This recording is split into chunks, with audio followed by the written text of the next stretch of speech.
केही विशिष्ट व्यक्तित्वहरूलाई स्टेजमा निमन्त्रणा दिन्छु। सबभन्दा पहिला सङ्घीय सांसद रेखा यादव, माननीय रेखा यादवलाई गायक अन्शु पन्त र नरेश रेग्मीले यस वर्षको सर्वोत्कृष्ट युगल गायनमा यो अवार्ड प्राप्त गर्नुभएको छ। हार्दिक बधाई छ। अब पालो भएको छ सर्वोत्कृष्ट डायस्पोरा गीत गायकको र यसमा त्यस्तो 5 यस प्रकार छ। अवार्ड राख्नलाई पनि एउटा रुम नै बनाउनु पर्ने जस्तो भइसक्यो है। छ होला, हामी एकदिन हेर्न आउँछौँ अर्जुनजीको घरमा। सबभन्दा पहिला म कार्यक्रममा औपचारिक रूप प्रदान गर्नको लागि आसन ग्रहणको लागि आग्रह गर्दछु। 12औं म्युजिक खबर म्युजिक अवार्डको सभा अध्यक्षको आसन ग्रहणका लागि वरिष्ठ साहित्यकार एवं अवार्डका आयोजक राधेश्याम लेकालीज्यूलाई आग्रह गर्दछु।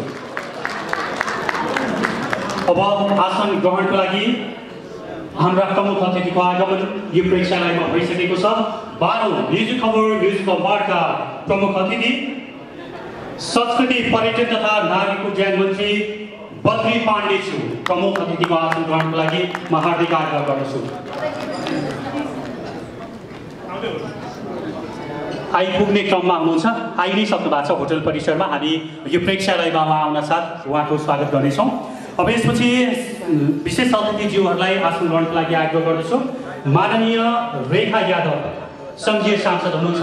रेखा यादव अतिथिज्यू अनि विशेष अतिथिज्यूहरू र प्रमुख अतिथिज्यूले आसन ग्रहण गरिरहँदा यसो ताली बजिदियो भने यो हल अझ रमणमय हुन्छ जस्तो लाग्छ मलाई।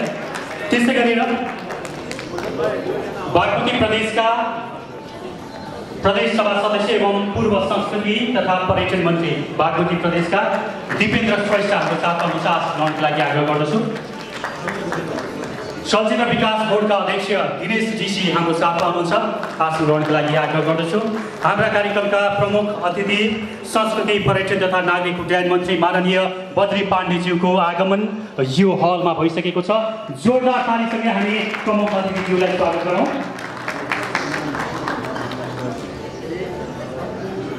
अन्य केही विशिष्ट अतिथिज्यूहरूको आसन ग्रहणतर्फ म यहाँको ध्यान आकृष्ट गर्न चाहन्छु। वरिष्ठ गीतकार राजेन्द्र थापाज्यूलाई आसन ग्रहणको लागि आग्रह गर्दछु। वरिष्ठ सङ्गीतकार प्राज्ञ दीपक चन्दनज्यूलाई आसन ग्रहणको लागि आग्रह गर्दछु। त्यसै पूर्व उपरथी एवं गीतकार डाक्टर आशा तामाङज्यूलाई आसन ग्रहणको लागि आग्रह गर्दछु। उपत्यका प्रहरी प्रमुख एवं गीतकार चेन तामाङज्यूलाई हस्तीहरू हुनुहुन्छ जसका लागि आज 12औं म्युजिक खबर म्युजिक अवार्डमा पाल्नु भएको छ र यो प्रेक्षालय गर्विलो बनेको महसुस मैले गरेको छु। म्युजिक खबरले यो महसुस गरेको छ। तपाईहरुलाई म्युजिक खबर साधुवाद दिन चाहन्छ। 12औं म्युजिक खबर म्युजिक अवार्डको यात्रासम्म आइपुग्दाखेरि तपाईहरुको साथ सहयोग र समर्थन सदैव हौसला ऊर्जा प्रदान गर्नुभएको कारण नै हामी आज तपाईहरुको सामु उपस्थित हुन पाएका हौं। यो हाम्रो म्युजिक खबरको गर्वको कुरा हो भन्ने महसुस गरेको छु। तपाईहरु सबैलाई हार्दिक आभार प्रकट गर्न चाहन्छु। र म्युजिक खबर म्युजिक अवार्डले कला क्षेत्रमा लागेका कला क्षेत्रमा योगदान पुर्याएका व्यक्तित्वहरूलाई पक्कै पनि केही सम्मान केही ऊर्जा प्रदान गर्न सक्षम भएको छ। तपाईहरुको साथले हो। त्यो पनि तपाईहरुलाई सम्मान गर्न पाउनु म्युजिक खबरको एउटा अहोभाग्य हो भन्ने मैले महसुस गरेको छु। र हाम्रो म्युजिक खबरको टिम सदैव तपाईहरुका सामु यसरी नै ऊर्जाका साथ अगाडि बढ्न सक्नेछ भन्ने पनि आशा लिएको छु। आज हामीले तपाईहरुको सामु गीत संगीत क्षेत्र र चलचित्र क्षेत्र साहित्य क्षेत्र सबै क्षेत्रमा व्यक्ति एक र व्यक्तित्व अनेक व्यक्तित्व सम्मानित व्यक्तित्व यादव खरेलज्यूलाई हामीले लाइफ टाइम अचिभमेन्ट अवार्ड दीर्घ साधना सम्मान अर्पण गर्न गइरहेका छौं। यो आज दीर्घ साधना सम्मानबाट सम्मानित वरिष्ठ गीतकार चलचित्र निर्देशक बहुआयामिक व्यक्तित्व आदरणीय यादव खरेलज्यू स्टेजमा आउँदै हुनुहुन्छ। जोरदार तालीसँगै उहाँप्रति सम्मान अर्पण गर्नको लागि आग्रह गर्दछु। र उहाँको यो सम्मान पत्र लिएर आउन म आग्रह गर्छु। एउटा संयोग पनि छ, चलचित्र विकास बोर्डका संस्थापक अध्यक्ष हुनुहुन्छ यादव खरेल र अहिलेका अध्यक्ष दिनेश ऋषि पनि स्टेजमा हुनुहुन्छ। यो एउटा संयोग पनि जुरेको छ। यो म्युजिक खबर दीर्घ साधना सम्मानको बेहोरा म यहाँ वाचन गर्न चाहन्छु। 12औं म्युजिक खबर म्युजिक अवार्ड 2081 23 ज्येष्ठ 2082 काठमाडौँ। म्युजिक खबर दीर्घ साधना सम्मान श्री यादव खरेलज्यू, विशिष्ट गीतकार निर्देशक। विगत 6 दशकदेखि नेपाली गीत सङ्गीत एवं चलचित्रका क्षेत्रमा दिनुभएको योगदान स्मरणयोग्य तथा प्रशंसनीय रहेको छ। कवि, गीतकार, प्राध्यापक, चलचित्र निर्देशक, पत्रकार, रेडियो प्रस्तोता, फुटबलर जस्तो बहुआयामी परिचयको धनी तपाईँले नेपाली गीत सङ्गीत, साहित्य, कला, संस्कृति एवं चलचित्र क्षेत्रलाई संस्थापित गर्न, विकास विस्तार गर्न एवं यसै क्षेत्रको संवर्धन, प्रवर्धन र संरक्षणमा पुर्याउनु भएको योगदान, कला क्षेत्र, समाज र राष्ट्रलाई दिनुभएको सेवाको उच्च मूल्याङ्कन गर्दै यहाँलाई 12औं म्युजिक खबर म्युजिक अवार्डका अवसरमा म्युजिक खबर दीर्घ साधना सम्मान 2081 प्रदान गरिएको छ। यहाँको साधना एवं सङ्गीतप्रतिको निरन्तरता कायमै रहिरहोस्, शुभकामना। माननीय बद्री प्रसाद पाण्डे, प्रमुख अतिथि, मन्त्री संस्कृति पर्यटन तथा नागरिक उड्डयन मन्त्रालय। सविता पोखरेल, कार्यक्रम संयोजक, म्युजिक खबर म्युजिक अवार्ड। शान्ति प्रिय, कार्यक्रम निर्देशक, म्युजिक खबर म्युजिक अवार्ड। सुमन पण्डित, अध्यक्ष, म्युजिक खबर म्युजिक अवार्ड। र साथमा प्रभु ब्याङ्कको यो चेक 51,000 रुपियाँको चेक पनि हस्तान्तरण गरिएको छ। एकपटक कर्तल ध्वनिसँगै यो हल्ला हामी गुन्जयमान बनाऊ। यो एउटा ऐतिहासिक क्षण हो, इतिहास रचिएको क्षण हो। नेपाली चलचित्र, नेपाली गीत सङ्गीत र समग्र नेपाली समाजलाई सकारात्मक योगदान दिनुहुने वरिष्ठ व्यक्तित्व आदरणीय यादव खरेलज्यूलाई म्युजिक खबर दीर्घ साधना सम्मानबाट सम्मानित गरिएको छ। त्यो पनि संस्कृति पर्यटन तथा नागरिक उड्डयन मन्त्री बद्री पाण्डेज्यूको प्रमुख आतिथ्यमा। एकपटक सबैको तर्फबाट हार्दिक हार्दिक हार्दिक बधाई। सम्मानित हुँदै हुनुहुन्छ। जोरदार तालीको अपेक्षा गर्छु म। सम्मानित व्यक्तित्वहरूलाई सम्मान प्रदान गरिरहँदा यहाँको जोरदार ताली बजिदिइरहोस्, हामी यही कामना गर्छौँ। तिलकसिंह मेलाका गीत सङ्गीत पछिल्लो समय नेपाली साङ्गीतिक क्षेत्रमा इतिहास ज्यूलाई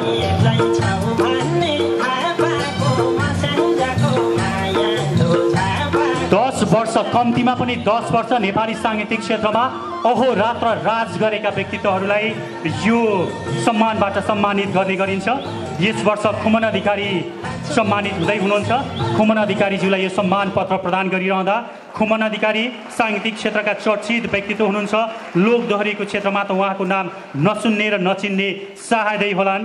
गीत सङ्गीतको उर्वर भूमि स्याङ्जामा उहाँको जन्म भएको हो र त्यहाँको हुर्काइको प्रभावले पनि सानैदेखि उहाँ गीत सङ्गीत क्षेत्रमा सक्रिय हुनुहुन्थ्यो र देश विदेशका नेपाली गीत सङ्गीत प्रेमी र विशेष त नेपाली लोक र दोहोरी प्रेमी माझ निकै नै चर्चित हुनुहुन्छ खुमन अधिकारी। फेरि एकपटक हार्दिक हार्दिक हार्दिक बधाई खुमन अधिकारीज्यूलाई। अब हामी सङ्गीत सम्मान 2081 प्रदान गर्दैछौँ। दर्शक सङ्गीत सम्मान 2081 गायिका जुनु रिजालज्यूलाई। गायिका जुनु रिजाल सम्पूर्ण उमेर समूह जात जातिका प्रिय गायिका हुनुहुन्छ।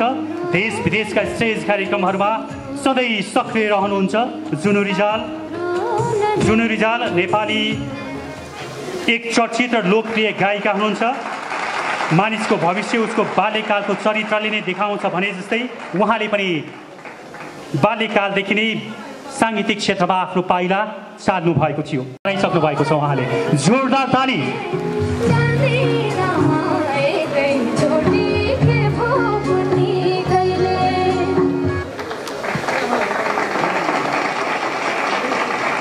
अब यसपछि म्युजिक खबर फोटो पत्रकारिता सम्मान 2081 को पालो भएको छ र यस वर्ष म्युजिक खबर फोटो पत्रकारिता सम्मान 2081बाट सम्मानित हुँदै हुनुहुन्छ पत्रकार प्रदीप राजवन्तलाई म यो सम्मान ग्रहणको लागि स्टेजमा आमन्त्रण गर्दछु। कलम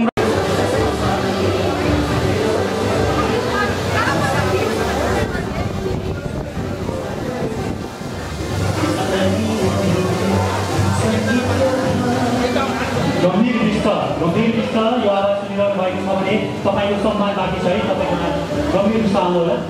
मन्त्रीजी एउटा अन्तिम सम्मान छ गम्भीर विष्टज्यूको, यो प्रदान गर्छ हामी प्रस्तुत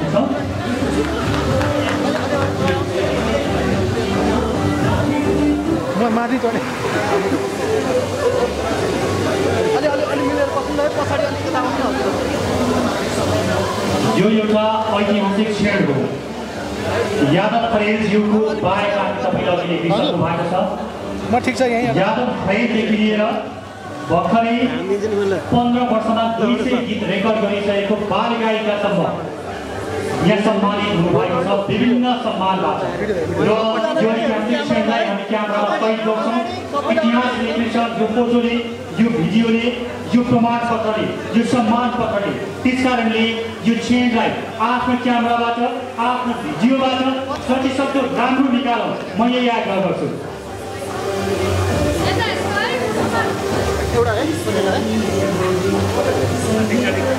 बाट सम्मानित हुनुहुने श्रद्धेय यादव खरेलज्यू लगायत सम्पूर्ण सम्मानित व्यक्तित्वहरू, प्रतिनिधि सभाका मान्य सांसदज्यू, प्रदेश सभाका मान्य सांसदज्यू, अन्य उपस्थित यो क्षेत्रका दिग्गज व्यक्तित्वहरू जसले गीत, सङ्गीत, साहित्य, कला, संस्कृति र चलचित्रका माध्यमबाट देशलाई, देशको गरिमालाई, देशको संस्कृतिलाई प्रवर्धन गर्नुभएको छ, विकास गर्नुभएको छ। सबैलाई म हार्दिकतापूर्वक सम्बोधन गर्न चाहन्छु, सम्मान गर्न चाहन्छु। हाम्रो मन्त्रालय बजेट चाहिँ सानो भएको मन्त्रालय, विषयवस्तु एकदमै धेरै भएको मन्त्रालय। आज संयोगले, दुःखद संयोग भन्नुपर्छ, अर्को कार्यक्रम यसरी जुदियोगी पर्यटन बोर्डमा चाइनिज एम्बेसडर पनि आउँदै हुनुहुन्छ। विदेशीहरू समेत आउने कार्यक्रममा ढिलो गर्दा अलि अशोभनीय हुन्छ भनेर म हतारिएको होइन भने यहाँहरूको सत्सङ्ग जति बेर बस्यो त्यति नै म लाभान्वित हुन्थेँ, यो म जान्दछु। 1979 मा जन्मिनुभएका श्रद्धेय यादव खरेल मेरो बुवाभन्दा पनि 6 वर्ष जेठो हुनुहुँदो रहेछ। उमेर भर्खरै सुन्न पाएँ र उहाँको दीर्घ साधना भनेर हामीले सम्मान गऱ्यौँ। दीर्घ साधना मात्र रहेनछ कि बहु साधना पनि रहेछ। एउटा मात्रै क्षेत्र होइन कि विविध क्षेत्रमा उहाँले आफ्नो क्षमतालाई, आफ्नो प्रतिभालाई, आफ्नो साधनालाई, आफ्नो अभ्यासलाई प्रस्तुत गर्नुभएको रहेछ। त्यसैले उहाँसँग केही बेर बिताउन पाउनु पनि हामीहरूको लागि, पछिल्लो पुस्ताका लागि निकै ठुलो उपलब्धि हुन्थ्यो। उहाँका कुराहरू सुन्न पाउनु उपलब्धि हुन्थ्यो। त्यो कारणले पनि मलाई निकै खल्लो महसुस भएको छ, निकै अधुरो महसुस भएको छ। अर्को कुनै मेसोमा म विनम्रताका साथ आग्रह गर्न चाहन्छु, उहाँको समीपमा गएर उहाँका कुराहरू सुन्न पाउने त्यो लालसा मसँग जीवित छ। म त्यसका लागि अर्को मेसो मिलाउँछु, म आग्रह गर्न चाहन्छु। र म आयोजक साथीहरूलाई यसकारण धन्यवाद दिन चाहन्छु कि उहाँहरूले नयाँ पुस्तालाई पनि समेट्नु भएको छ। जम्मा 16 वर्षकी पूजा देवकोटा, मैले नानीलाई सोधेँ कति वर्षको हुनुभयो, 15 वर्षमै 200 भन्दा बढी गीत रेकर्ड गरिसकेको भन्ने सुनेपछि अहिले कति वर्षको हुनुभएछ भनेको 16 वर्ष भन्नुभयो। गाउन थालेको पनि 1 वर्ष मात्रै लगभग पुगेको रहेछ। 16 वर्षदेखि अब अर्को वर्ष 84 को पूर्व सन्ध्यामा हुनुहुन्छ यादव खरेल। यो उमेर समूहलाई समेट्नु भनेको निकै राम्रो पक्ष हो। आयोजकको यो रचनात्मक सोच, सृजनशील सोचका प्रति म धन्यवाद दिन चाहन्छु। पुरस्कारहरूले, सम्मानहरूले मानिसलाई उत्प्रेरित गर्छ, मान्छेको सृजनशीलतालाई मलजल गर्छ। सृजनशीलतामा मान्छेलाई एक प्रकारले थप सृजनशील हुनका लागि, थप साधनारत हुनका लागि त्यो क्षेत्रमा अझ गहिरी र गम्भीरतापूर्वक डुब्नका लागि उत्प्रेरित गर्छ। प्रत्येक गायकले अहिले मैले गाएको यो गीत यस क्षणमा गाइरहेको गीतभन्दा पछिल्लो क्षणमा त्योभन्दा पछिल्लो पटक गाउने गीतमा अझ परिष्कार आओस्, अझ निखार आओस्, त्यही नै प्रयत्न गरेको हुन्छ र उसले सम्मानित हुँदाखेरि एउटा अभिभारा पनि महसुस गर्छ, एउटा जिम्मेदारी पनि महसुस गर्छ र आफूमाथि एउटा दायित्व थपिएको पनि महसुस गर्छ र उसले बिस्तारै चाहिँ आफूमा परिष्कार ल्याउँछ र त्यसले गुणस्तर दिन्छ। गुणस्तर नै मुख्य कुरा रहेछ। सडक बनाउँदा गुणस्तरीय सडक बनाउनु पर्ने, शिक्षा दिँदा गुणस्तरीय शिक्षा दिनुपर्ने, गीत लेख्दा किन यादव खरेलको चलचित्रका बारेमा हामी चर्चा गर्छौँ, किन उहाँको गीतका बारेमा चर्चा गर्छौँ भन्दा त्यो गुणस्तरीय थियो, त्यसकारण चर्चा गर्छौँ।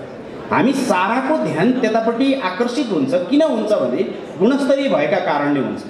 मैले अस्ति नै पनि एउटा कार्यक्रममा हाम्रो दिवाश्री त्यहाँ हुनुहुन्थ्यो पर्यटन बोर्डमा, मैले त्यहाँ उल्लेख गरेको थिएँ कि मलाई आफूलाई लागेको, म किशोर उमेरमा हुँदा मैले हिन्दी गीतहरू सुन्थेँ जताततै।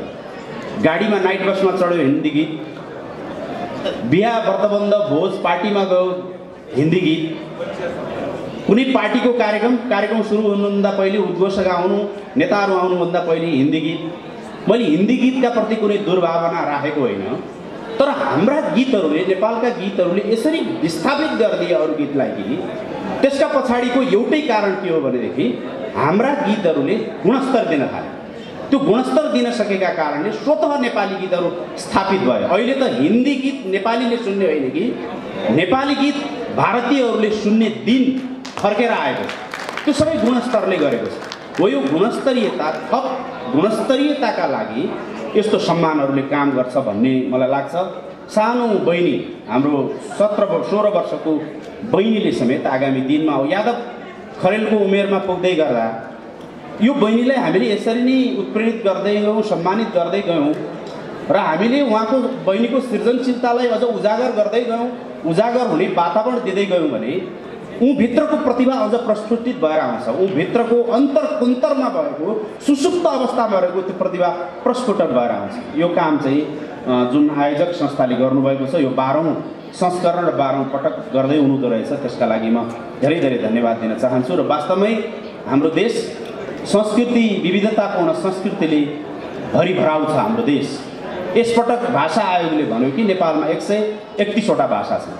131वटा भाषा, त्यति नै भाषासँग जोडिएका चाहिँ हाम्रा सांस्कृतिक पक्षहरू छन्, हाम्रा भेषभूषाहरू छन्, जात जातिहरू छन्।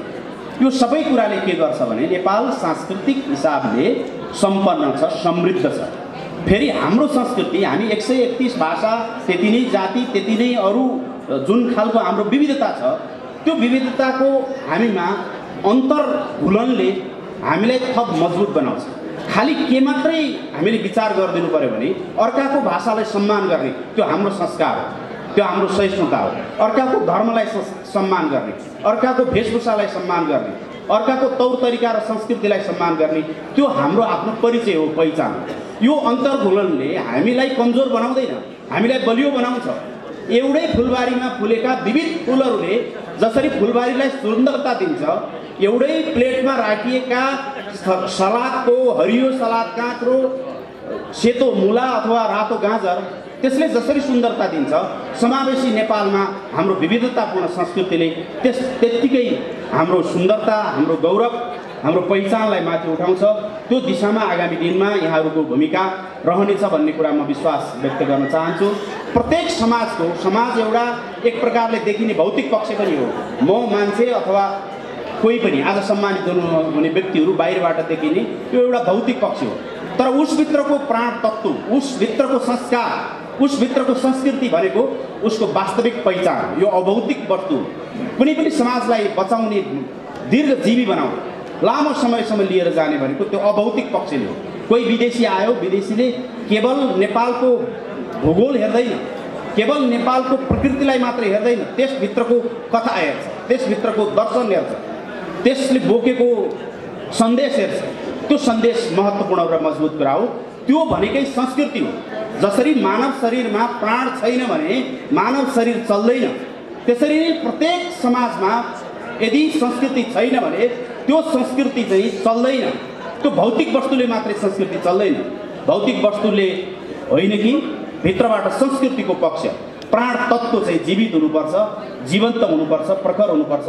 त्यो दिशा पक्रिनुपर्छ भन्ने लाग्छ। यो कार्यक्रमले, यो सम्मानले हामी सबैलाई त्यतापट्टि अभिमुख गरेको छ भन्ने ठान्छु। यहाँले विभिन्न विधालाई सम्मानित गर्नुभएको छ। विभिन्न अमेरिका हुनुहुन्छ, बधाई छ उहाँलाई। एसपी कोइराला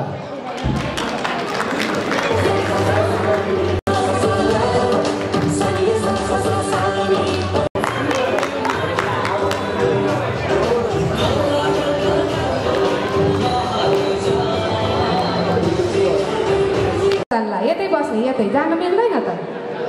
अमृत पिएर तडपिँदैछु, पिलाए भन्यौ जहर थियो, न दोष तिम्रो न दोष मेरो, दोषी त हाम्रो नजर थियो।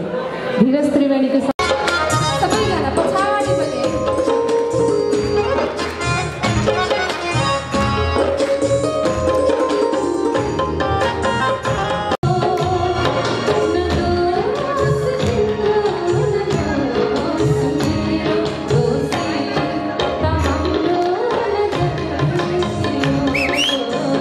हार्दिक बधाई छ। प्रवीण विकार उत्कृष्ट म्युजिक भिडियो सम्पादक आधुनिक तर्फबाट प्रवीण विकार अलिकति आजको कार्यक्रममा टेक्निकल इररहरू चाहिँ अलिअलि देखिरहेको छ। तैपनि लाक्पा राउन्ड भएको छ लाक्पा शेर्पा, उहाँलाई पनि स्टेजमा आउन दिउँ हामी। उहाँलाई जोरदार तालीसँगै स्वागत गरौँ। अत्यन्तै मिठा गीतहरूका गायक हुनुहुन्छ लाक्पा शेर्पा दाइलाई मैले पनि स्वागत गरेँ। यो म कुरा गर्दै थिएँ, अलिअलि टेक्निकल इरर भयो भने हामीलाई कार्यक्रम हेर्न एकदमै रमाइलो लागिरहेको छ।